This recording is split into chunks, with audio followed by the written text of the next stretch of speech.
Hai, udah lama kita tidak ketemu ya. Karena YouTube aku udah terakhir upload tuh kayaknya 2-3 tahun lalu, mungkin 4 tahun.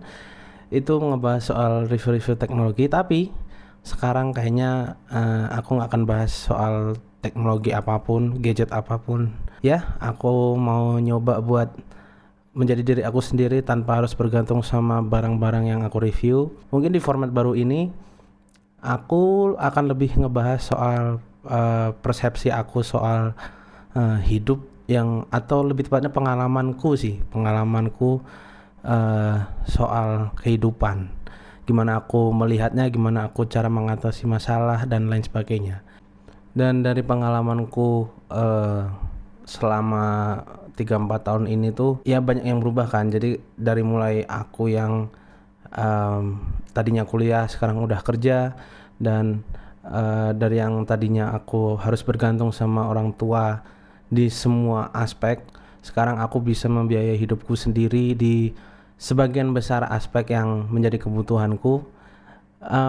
Aku mempelajari satu hal yang terutama sih ya, kita semua itu sebenarnya tetap jalan ke depan. Nggak ada yang kalau kalian merasa ketinggalan, kok temanku yang umurnya sama dan dulu mungkin satu kelas gitu, itu kok bisa punya sesuatu yang lebih akhirnya yang dia dapat daripada kita. Apa kita salah jalan, apa kita mundur bahkan atau mungkin kok dia dapat bantuan apa gitu. Kita sampai mikir yang enggak. Aku dulu memandangnya itu seperti itu sih. Nggak ada hal-hal baik yang aku cantumkan di kepala itu kalau melihat teman-temanku atau yang siapapun deh yang seusia itu bisa lebih sukses, terutama dalam hal ya akademi ataupun pekerjaan. Itu selalu hal-hal buruk yang terpikir pertama kali di aku dulu ya. Lama kelamaan aku udah mulai mikir kayaknya memang apa yang kita capai masing-masing itu emang pasti beda-beda sih. Nggak mungkin akan sama terus kayak di sekolah ya, kayak ujian ulangan A gitu misalkan. Kita dapat 80, dia dapat 100. Itu kan satu hal yang sama ya, sama-sama nggak remedial gitu, dan kita merasa oh ya kita sama kok kayak dia gitu. Kita di fase yang sama gitu kan.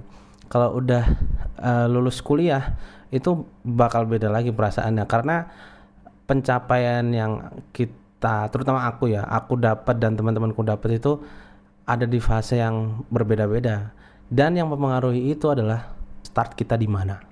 Banyak yang bilang tuh privilege itu nyata, itu real, itu yang bikin orang-orang bisa mencapai satu fase yang membedakan dia dengan orang-orang seumurannya. Iya bener, privilege itu nentuin start kita itu udah di mana. Ada yang kita keluarganya di fase yang ekonominya mid to high, ada yang mid to low, ada yang low, ada yang nanggung mid beneran gitu. Itu yang nentuin fase kita setelah kuliah itu bakal seperti apa. Ada yang orang tuanya pengusaha misalkan, atau ada yang orang tuanya bekerja di instansi tertentu yang banyak ya, quote on quote, itu bisa memasukkan keluarganya, atau ya kayak ada penerusnya lah penerusnya di perusahaan yang orang tuanya tempati gitu. Ada yang ya orang tuanya bukan siapa-siapa, orang tuanya itu tidak punya hak memberi jalan ke anak-anaknya itu buat menjadi seseorang gitu yang punya status tinggi. Ketika orang yang nggak tahu background ya, ketika orang yang nggak kita kenal tuh ngelihat, lo kok si ini udah punya sesuatu ini nih, punya A nih, tapi kok kamu belum gitu ya. Padahal mereka nggak tahu background kita seperti apa. Dan poin pentingnya aku pegang ya selama ini, start kita mungkin beda-beda, itu privilege dan sesuatu yang tidak bisa kita atur karena kita nggak bisa memilih orang tua kita siapa kan. Itu adalah cara kita berjalan dengan kaki yang sudah tersedia dari awalnya. Kaki yang aku maksud itu kemampuan finansial, keluarga, beberapa situasi yang bisa menghalangi beberapa orang yang memang tidak punya privilege itu buat mengakses, ya akses sih lebih tepatnya, akses ke beberapa hal yang bisa membantu kita berkembang. Misalkan si A punya privilege soal keuangannya dia, dan yang si B nggak punya gitu. Dan si A ini ya pasti udah punya akses ke berbagai macam hal, misalkan dari wifi aja, atau buku, atau gadget, atau apapun yang bisa membantu dia berkembang secara skill ya dibanding dengan B yang misalkan hanya punya handphone aja, nggak punya kamera, yang nggak bisa bikin record kayak gini gitu misalkan ya. Ini contoh aja ya, itu nggak akan mudah perjalanannya, bisa tapi mungkin akan memakan proses yang lebih lama lagi daripada yang punya privilege. Itu yang membuat aku mempelajari satu hal, dimana kita bisa nentuin mimpi atau target kita, sukses itu seperti apa, itu dari masing-masing, karena kita punya situasi yang berbeda-beda. Jadi sukses orang itu sebenarnya beda-beda. Ada yang pengen jadi pengusaha sukses, punya misalkan toko A, punya retail A di mana-mana gitu, banyak cabangnya. Ataupun orang yang punya rumah di desa terpencil, punya peternakan gitu, misalkan hidup sebagai petani gitu misalkan. Itu sukses orang itu definisinya beda-beda buat masing-masing orang ya. Dan buat aku melihat seperti itu dengan prinsip yang akhirnya aku pegang, ya kita semua bukan yang tertinggal, kita semua tuh berjalan tapi dengan jalan masing-masing.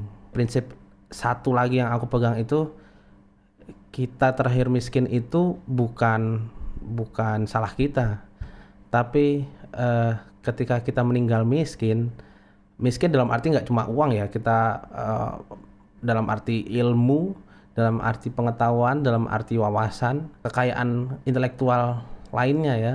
Itu kalau kita miskin itu saat kita meninggal, ya itu salah kita. Kita nggak berjalan di mana kita punya jalan yang udah dikasih sama Tuhan. Kita nggak mau berkembang mengikuti tuntutan zaman, terus kita ya udah leha-leha dengan situasi yang menguntungkan kita aja, kita nggak berani ngambil resiko buat kita bisa menjadi lebih dari yang kita sekarang. Ya nggak tahu deh mau kemana itu hidupnya. Ya ini live update aja sih. Aku udah bekerja sebagai interior designer ya, dan spesifik di kitchen designer, yang bahkan aku nggak tahu profesi itu ada. Aku juga menyambi sebagai nggak tahu bisa disebut content creator apa enggak, karena aku suka aja membuat digital content ya kayak gini, pakai kamera gini. Dan ya itu masih ada satu segmen lagi yang mungkin aku bahas di video selanjutnya, soal gimana aku memilih gadget-gadget atau alat-alat yang bisa mendukung aku mencapai fase atau titik tertentu yang udah aku rancangin. Ya mungkin segini dulu aja kali ya live update-nya. Ini video yang buat pancingan aku aja sih bikin video lagi, karena udah lama banget gak bikin YouTube ya terutama. Kalau Instagram sih sebenarnya masih bikin iseng-iseng aja, karena aku baru nyemplung di videografi juga. Ya itu masih banyak tantangannya buat mencapai ke titik yang aku pengen sebagai videographer. Karena untuk fotografi sendiri aku sudah mengunlock beberapa fase yang akhirnya dulu aku impikan itu beneran kejadian. Dan itu mungkin video lain lagi lah aku cerita lah ya. Thank you for watching and see you on the next video.